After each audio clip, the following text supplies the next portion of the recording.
சுத்த பொன்னாக பளபளப்பாக தேவனுக்காக பிரகாசிப்பதற்காக அழைத்திருக்கிறார். ஆனால் பொன் மங்கி போயிற்று.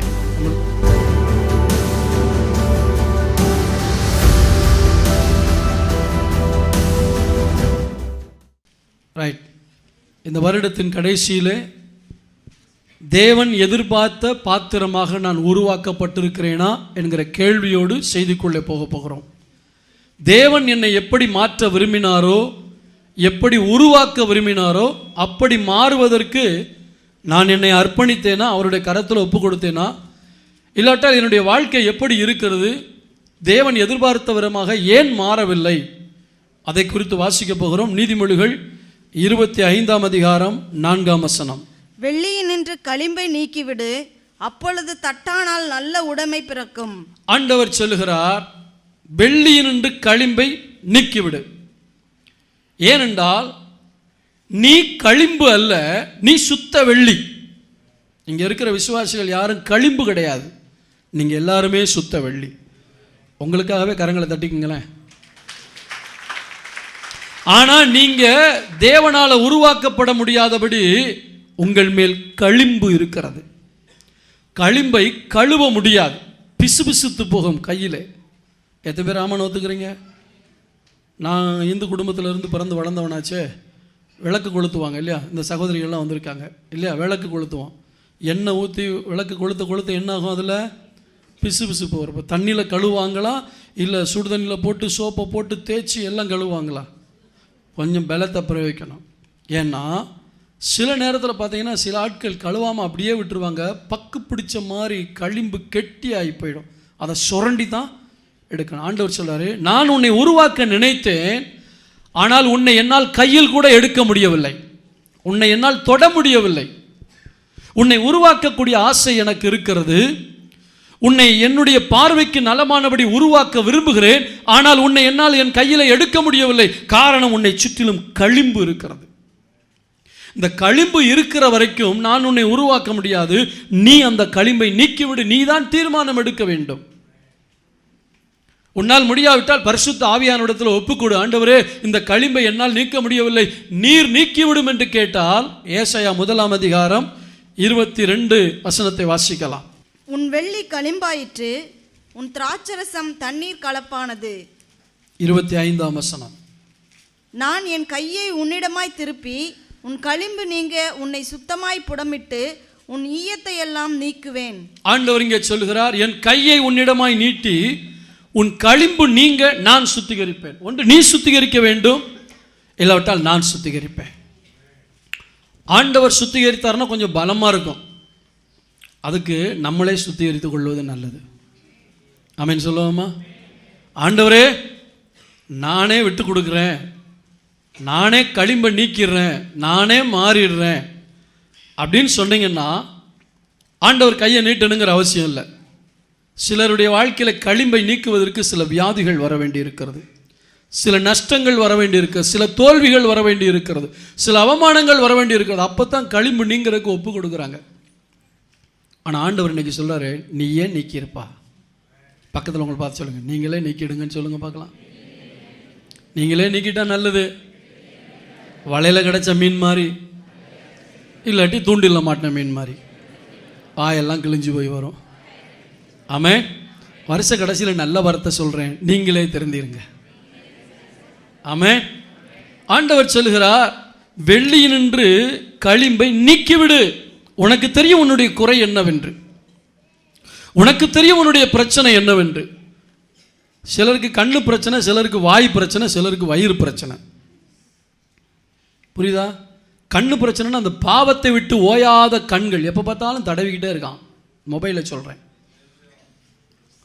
எப்போ பார்த்தாலும் இந்த மொபைலை தடவிக்கிட்டே இருக்குது. உள்ள என்னென்ன என்ன என்ன என்ன கண்ணு திருப்தி அடைய மாட்டேங்குது. சிலருக்கு கண்ணில் பிரச்சனை, சிலருக்கு வாயில் பிரச்சனை. லோட்டா லோட்டா லோட்டாலன்னு என்னத்தையாவது பேசி, யாரை பற்றியாவது பேசி, எங்கேயாவது பேசிட்டு வீட்டில் போய் வெறுமையாக இருக்குது, ஜெபமே வராது.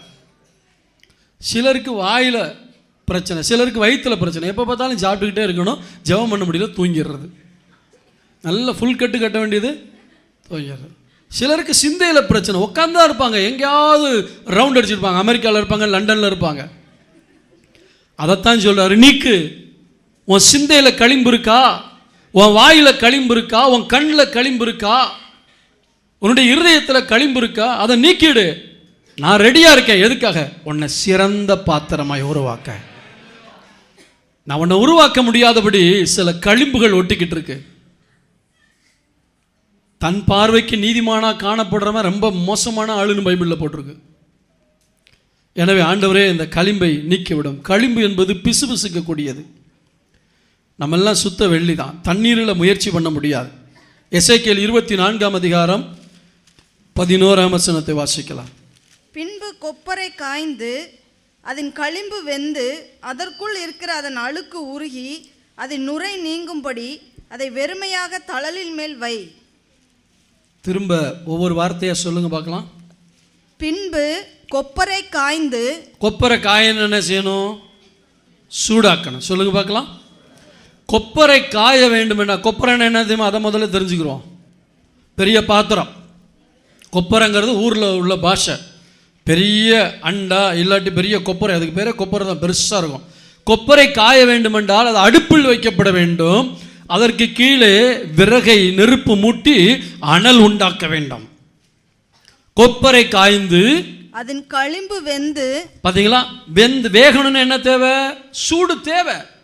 வெறும் அரிசியை போட்டு நீங்கள் தண்ணியை ஊற்றி பாத்திரத்தில் அரிசியை போட்டு அடுப்பில் வச்சா முடிஞ்சு போச்சா? இல்லை. என்னன்னு கீழே இருந்து அனல். உன் களிம்பு நீங்குவதற்கு நீ குளிர்ச்சியான வாழ்க்கை வாழ்ந்தால் போதாது, ஒரு அனலுள்ள ஜீவியம் உனக்குள்ளே வர வேண்டாம். ஆண்டவர் சார் கொப்பரை காயணும். அந்த கொப்பரை சூடாக சூடாக சூடாக அந்த களிம்பு வேக ஆரம்பிக்கும். களிம்பு வெந்து அதற்குள் இருக்கிற அதன் அழுக்கு உருகி, அழுக்கு உருகி உள்ள அங்கங்க ஒட்டிக்கிட்டு இருக்கும், ஒன்றும் தெரியாது. அந்த அழுக்கெல்லாம் அந்த சூட்ல தாங்க மாட்டாம உருகி அது நுரை நீங்கும்படி, அது நுரை நீங்கும்படி அதை வெறுமையாக தழலின் மேல் வை. எப்படி வை? அதை வெறுமையாக வெறுமையாக தழலின் மேல் வை. ஐயா, கண்ட காரியத்தை யோசிக்கிட்டே போகாதீங்க. தேவ சமூகத்தில் உங்களை வெறுமையா கொண்டு போங்க. ஆமென் சொல்லுவோமா? தேவ சமூகத்துக்கு போகும்பொழுது உங்களை வெறுமையாக்க. என்னை வெறுமையாக்கினேன் ஆண்டவரே, முற்றிலுமாக ஒப்பு கொடுக்கிறேன். பரிசுத்த ஆவியானவருடைய சூடு எனக்குள்ள ஏறட்டும். தாவீது சொல்றான், நான் தியானிக்கையில் எனக்குள்ளே அக்கினி மூண்டது. களிம்பு நீங்கணும்னா வேத வசனத்தை படிச்சு படிச்சு படிச்சு என்னை சூடாக்கி பரிசுத்த ஆவியானவருக்கு ஒப்பு கொடுத்து அவர் என்னை களிம்பு நீங்கும்படி சுத்திகரிக்க என்னை ஒப்பு கொடுக்க வேண்டும். நீங்கள் சில்வர் தான், நீங்கள் வெள்ளி தான், சந்தேகமே இல்லை. ஆனால் நீங்கள் நல்ல பாத்திரமாக உருவாக்கப்பட முடியாமல் எத்தனை ஆண்டுகளுக்கு இன்னும் களிம்போடு கூட வாழப் போகிறீர்கள். இன்றைக்கு ஒப்பு கொடுங்கள். ஆண்டவரே, என்னுடைய களிம்பு நீங்க என்னை சுத்திகரிக்க ஒப்பு கொடுக்கிறேன். ஆமென். இரண்டாவதாக புலம்பலின் புத்தகம் 4ஆம் அதிகாரம் 1-2 வசனங்கள். ஐயோ, பொன் மங்கி பசும் பொன் மாறி பரிசுத்த ஸ்தலத்தின் கற்கள் சகல வீதிகளின் முனையிலும் கொட்டுண்டு போயிற்றே.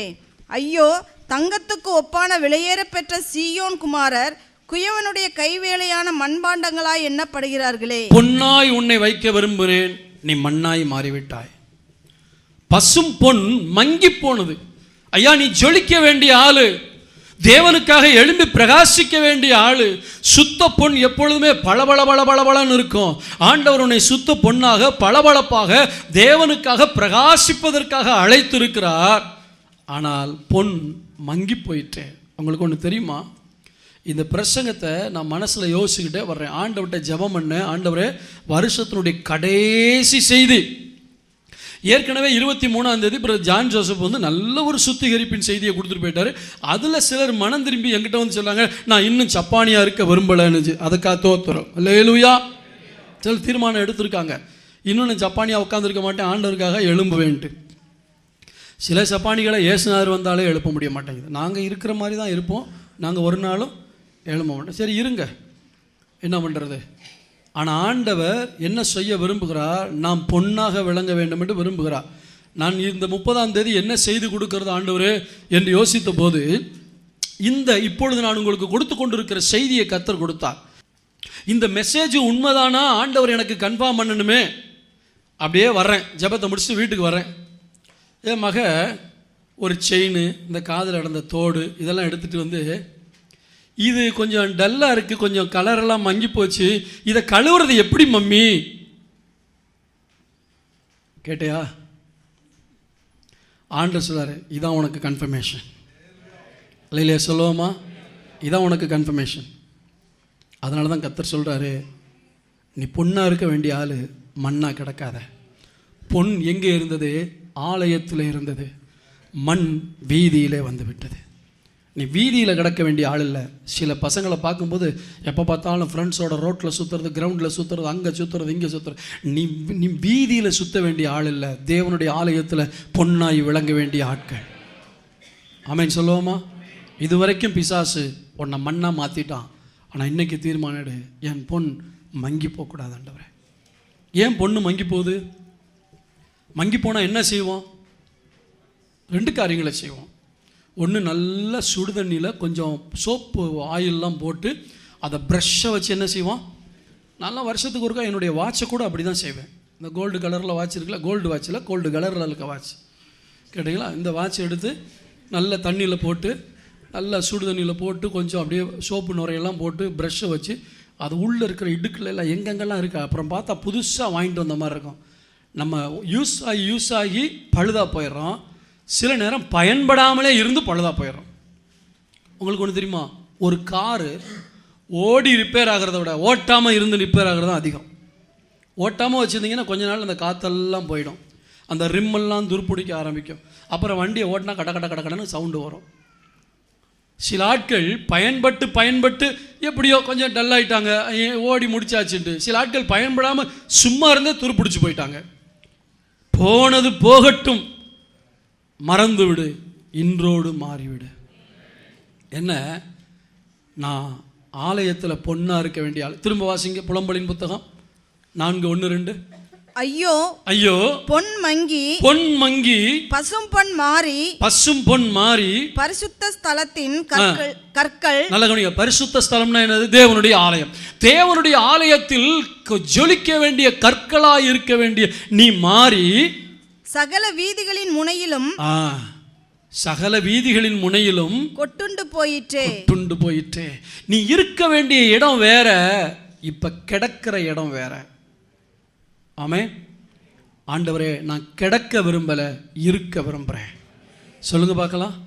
நான் கிடக்க விரும்பலை, இருக்க விரும்புகிறேன். எங்கே?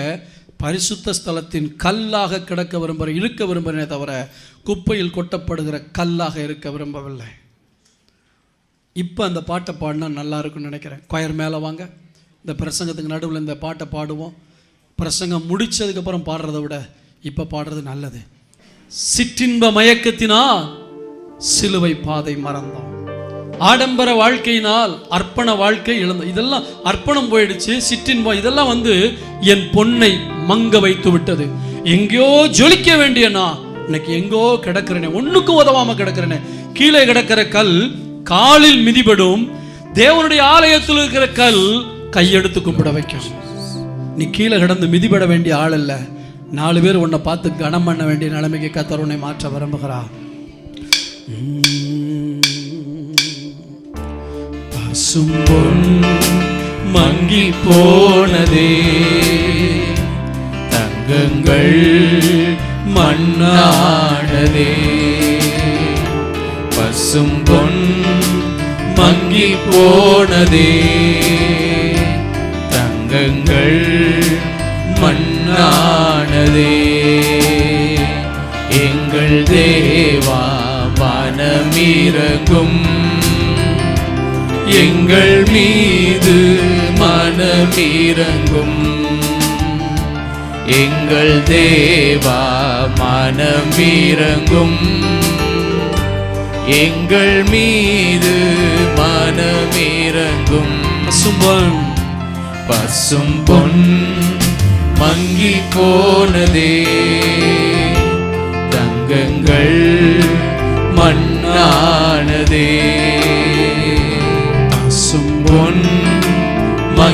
போனதே, தங்கங்கள் மண்ணானதே.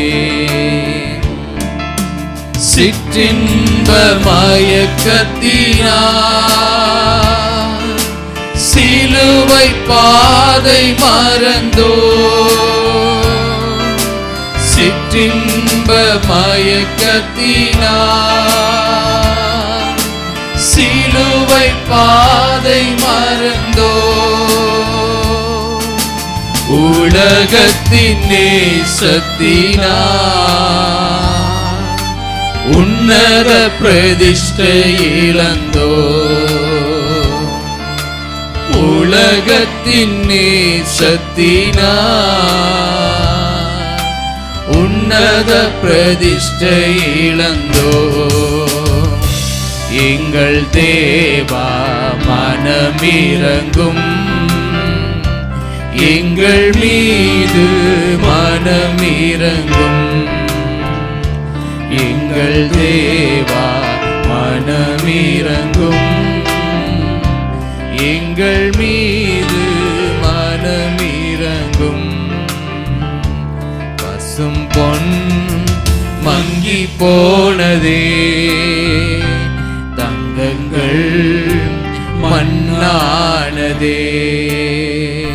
பசும் பொன் மங்கி போனதே, தங்கங்கள் மண்ணானதே.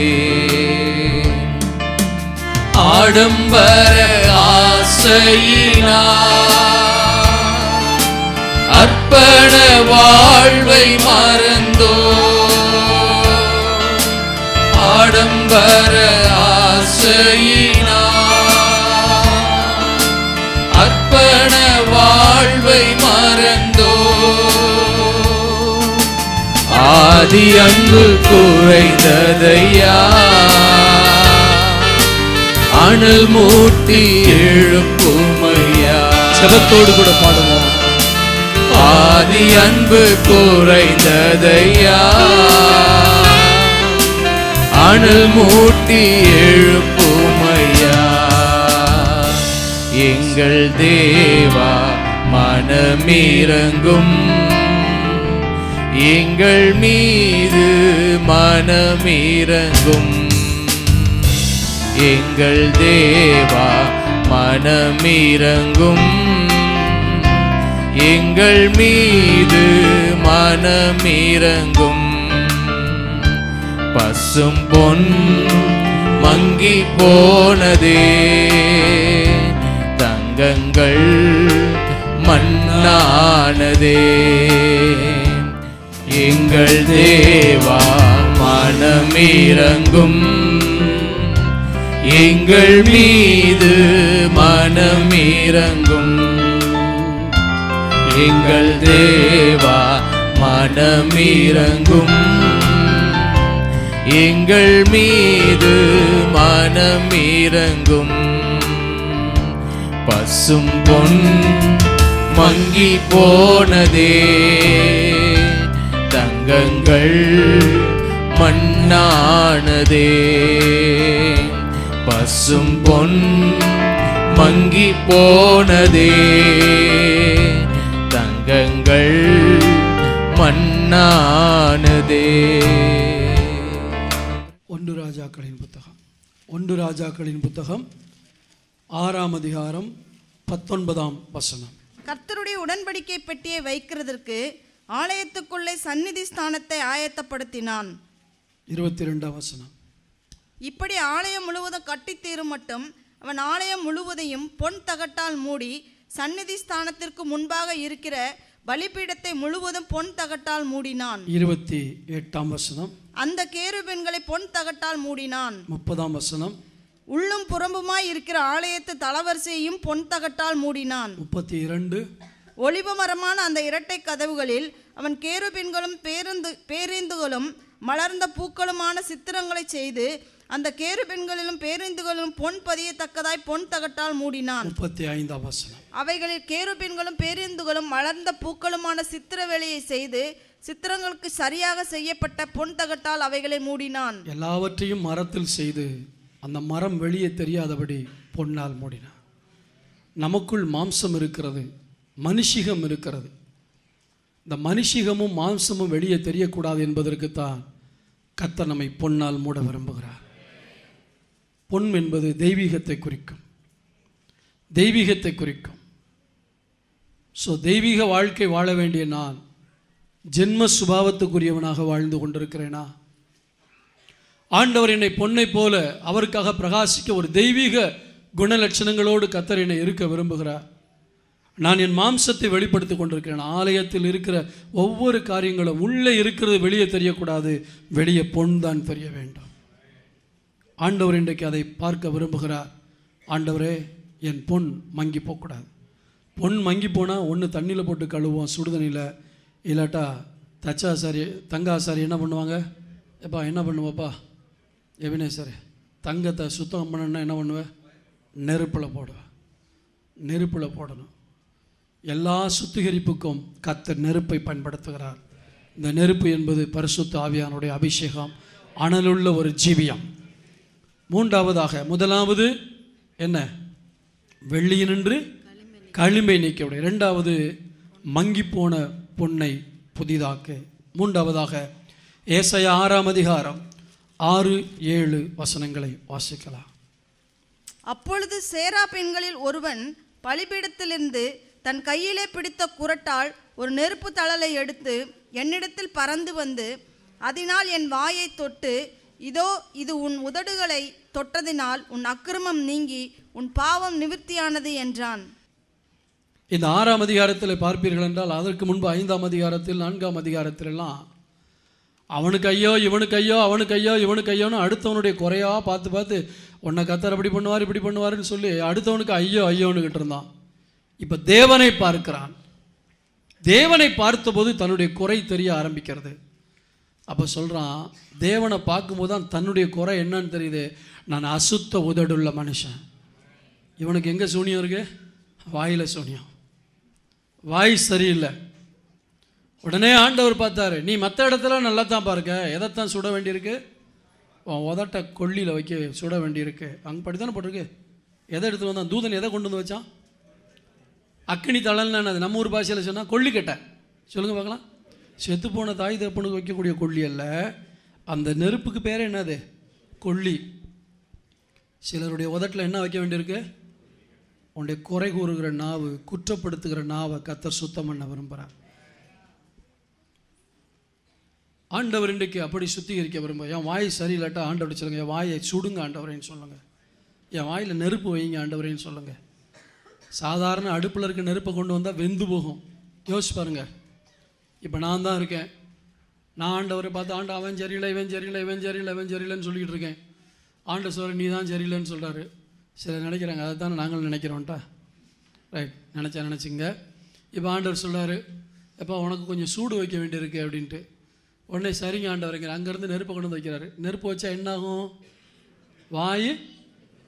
அது நம்ம ஊர் நெருப்பு வச்சா அப்படியாகும். ஆண்டவர் பரலோகத்தின் அக்கினியை நம்மேல் வைக்க விரும்புகிறார். பரலோகத்தின் அக்கினி அழிக்கக்கூடிய அக்கினி அல்ல, அதை சுத்திகரிக்கக்கூடிய அக்கினி.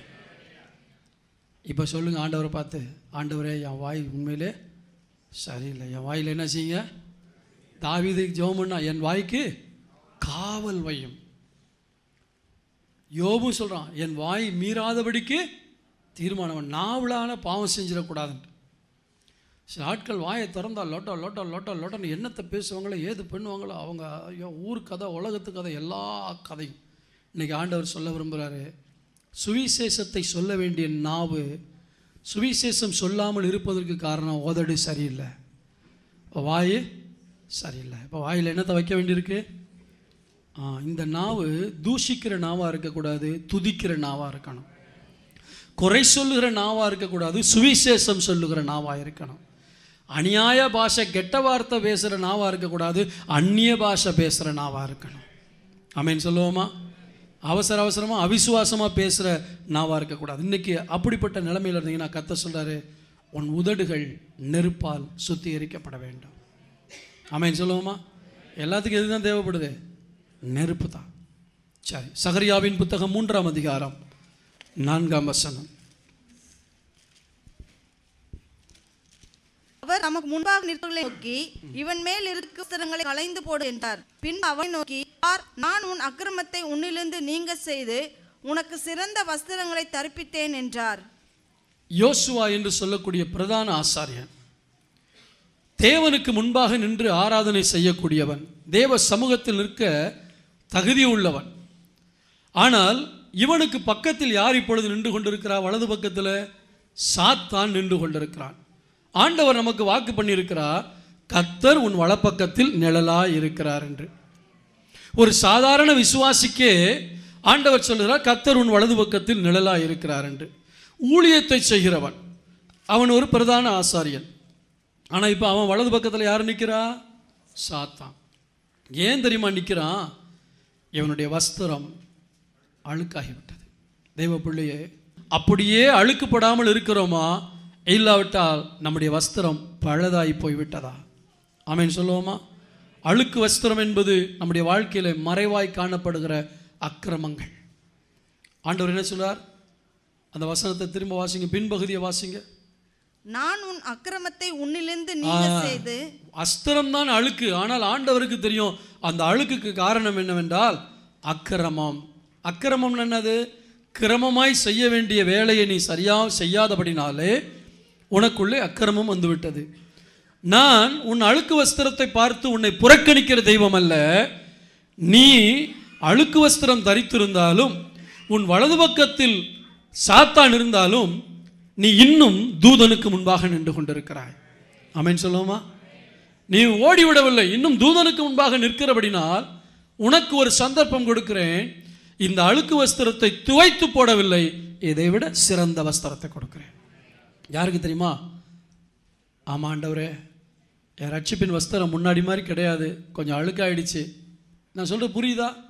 என் வாழ்க்கை கரைப்பட்டு போச்சு, என் வாழ்க்கை முன்ன மாதிரி சுத்தமாக இல்லை, கொஞ்சம் வஸ்திரம் அழுக்காத்தான் இருக்குன்னு சொன்னால் ஆண்டவர் துவைச்சு கொடுக்குற தேவன் அல்ல, புதுசை கொடுக்குற தேவன். வஸ்திரத்தை புதிதாய் மாற்றுகிறார். சிறந்த வஸ்திரங்களை தரிப்பித்தேன், அவன் சிரசிலே சுத்தமான பாகை வைப்பார்களாக என்றேன். அப்போ ஆண்டவர் பாருங்க, ஆண்டவர் நம்முடைய வாழ்க்கையில் இருக்க குறைகளை குற்றப்படுத்தி பேசுகிற தெய்வம் அல்ல, குறைகளை சுட்டி காட்டி அதை நிவர்த்தி பண்ண விரும்புகிற தெய்வம். இன்னைக்கு இந்த பிரசங்கத்தினுடைய நோக்கம் என்னது? நீங்கள் எல்லாம் குற்றவாளி என்று தீர்ப்பு சொல்லுவதற்கு நான் வரவில்லை, நம்முடைய குற்றங்களை எல்லாம் மாற்ற ஒரு தெய்வம் வந்திருக்கிறார் என்று தான் நான் உங்களுக்கு சொல்லுகிறேன். கரங்களை தட்டி கர்த்தருடைய நாமத்தை மகிமைப்படுத்துவோம். எல்லாரும் குறை உள்ளவங்க தான், யாருமே நிறைவானவங்க கிடையாது. எந்த ஊழியக்காரனாக இருந்தாலும் ஒவ்வொரு ஊழியக்காரங்களுக்கும் ஏதாவது ஒரு குறைகள் இருக்கும். ஆனால் நமக்கு தீர்ப்பு சொல்ல தேவன் வரவில்லை, நம்மை திருத்தி அமைக்க கர்த்தர் வந்திருக்கிறார். பிரசங்கியின் புத்தகம் 10ஆம் அதிகாரம் 10ஆம் வசனம். இருப்பு ஆயுதம் மழுங்கலாயிருக்க அதை ஒருவன் தீட்டாமற் போனால் அதிக பலத்தை பிரயோகம் பண்ண வேண்டியதாகும். ஒரு ஆயுதம் எப்பொழுதுமே கூர்மையாக இருந்தால்தான் அது பயன்படுத்துவதற்கு ஏதுவாக இருக்கும். எந்த ஒரு ஆயுதமாக இருந்தாலும் அது மழுங்கி போகுமானால் உங்களுடைய சக்தியை அதிகமாய் பயன்படுத்த வேண்டியிருக்கும். உதாரணத்துக்கு சொல்லுகிறேன், நீங்கள் வீட்டிலே ஒரு பொருளை வெட்ட விரும்புகிறீர்கள், கத்தி எடுக்கிறீர்கள். அந்த கத்தி வாழைப்பழத்தை கூட வெட்டாது, அதை வச்சு காய் வெட்ட முடியுமா? முடியாது. நீங்கள் என்ன செய்யணும்? இந்த கத்தியை தூக்கி போட்டு வேறு ஷார்ப்பான கத்தி எடுக்கணும். ஆனால் ஆண்டவர் சொல்றாரு, அப்பப்போ தூக்கி போடுற தெய்வம் நான் கிடையாது, ஆனால் உன்னை கூர்மையாக்க விரும்புகிறேன். ஆமே. மழுங்கி போன நிலைமை, மனசாட்சியில் முன்னாடியெல்லாம் ரொம்ப கூர்மையாக இருப்போம், ஆண்டவருக்கு பயன்படுறதுன்னா அவ்வளோ சந்தோஷமாக இருக்குது நமக்கு.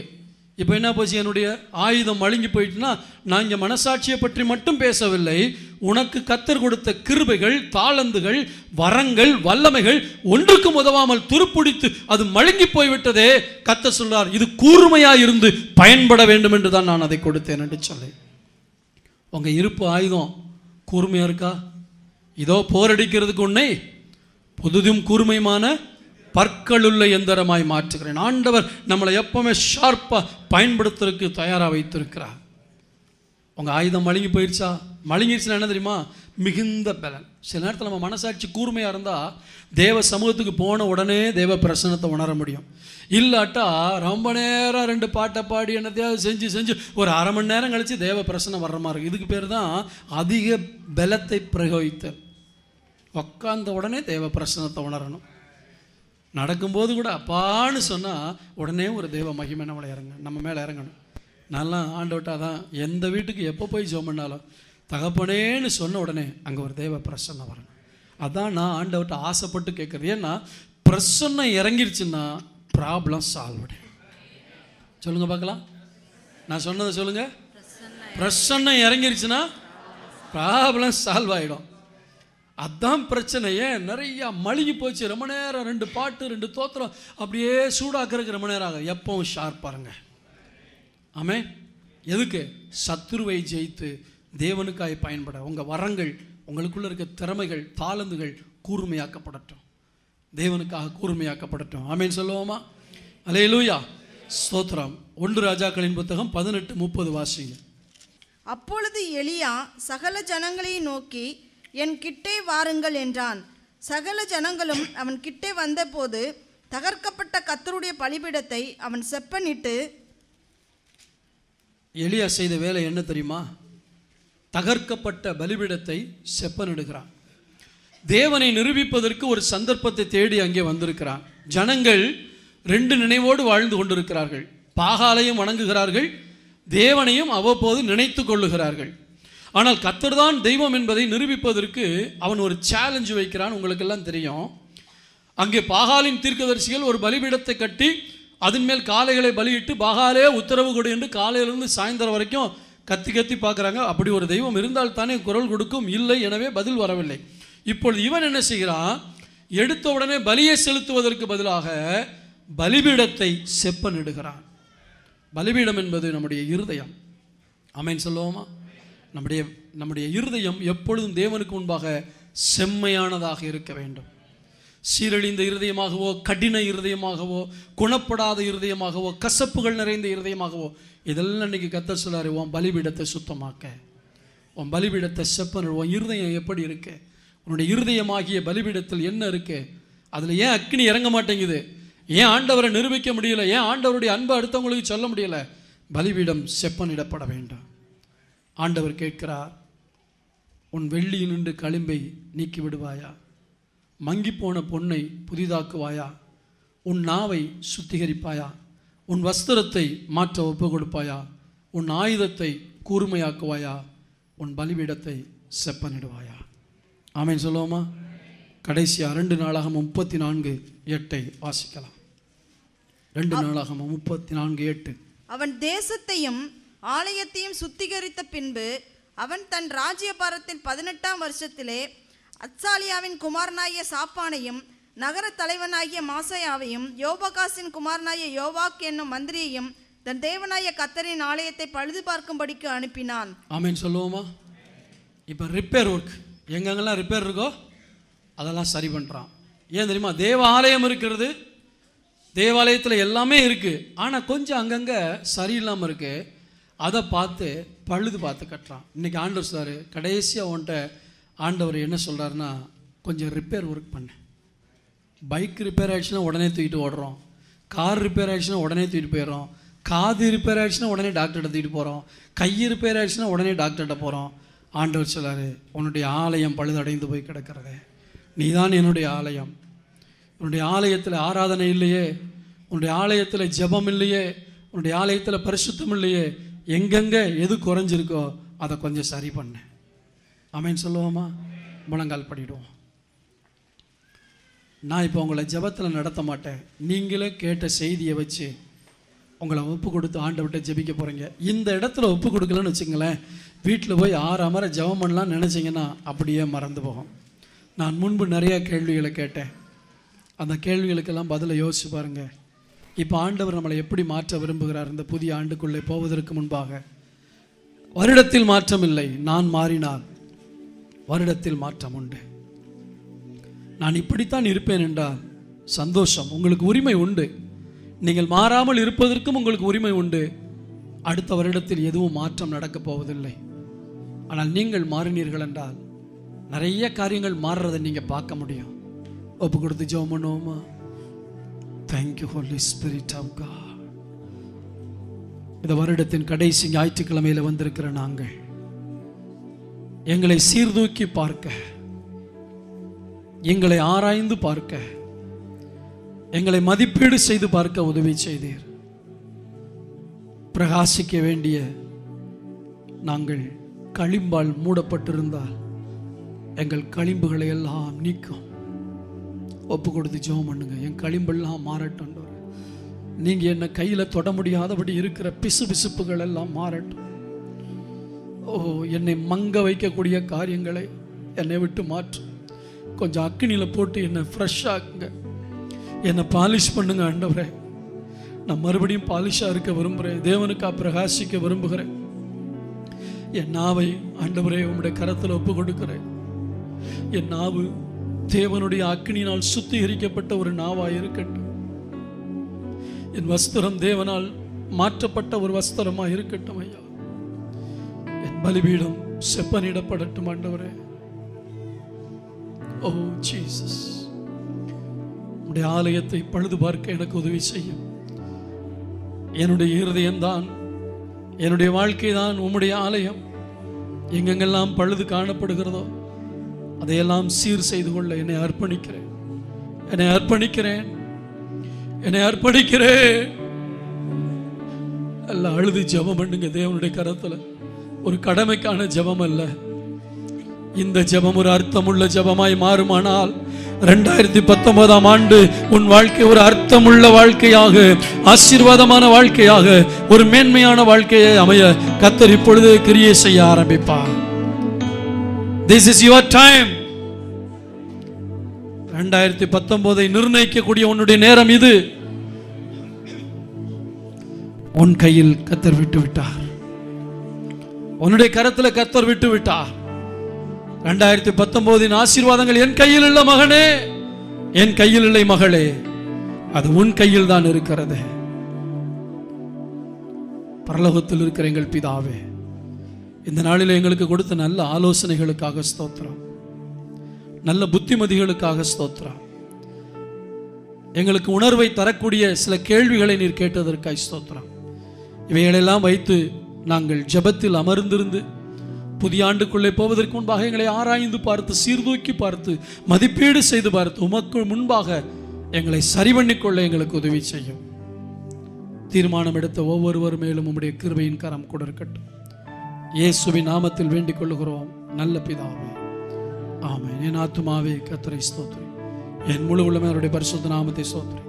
என் ஆத்துமாவே கர்த்தரை ஸ்தோத்திரி, கர்த்தர் செய்த சகல உபகாரங்களை மறவாதே. ஆமென். நம்முடைய கர்த்தராகிய இயேசு கிறிஸ்துவின் கிருபையும் பிதாவாகிய தேவனுடைய அன்பும் பரிசுத்த ஆவியானுடைய அந்யோன்ய ஐக்கியமும் நம் அனைவரோடும் அவருடைய வருகை வரைக்கும் என்னென்றைக்கும் தங்கியிருப்பதாக. ஆமென். அல்லேலூயா.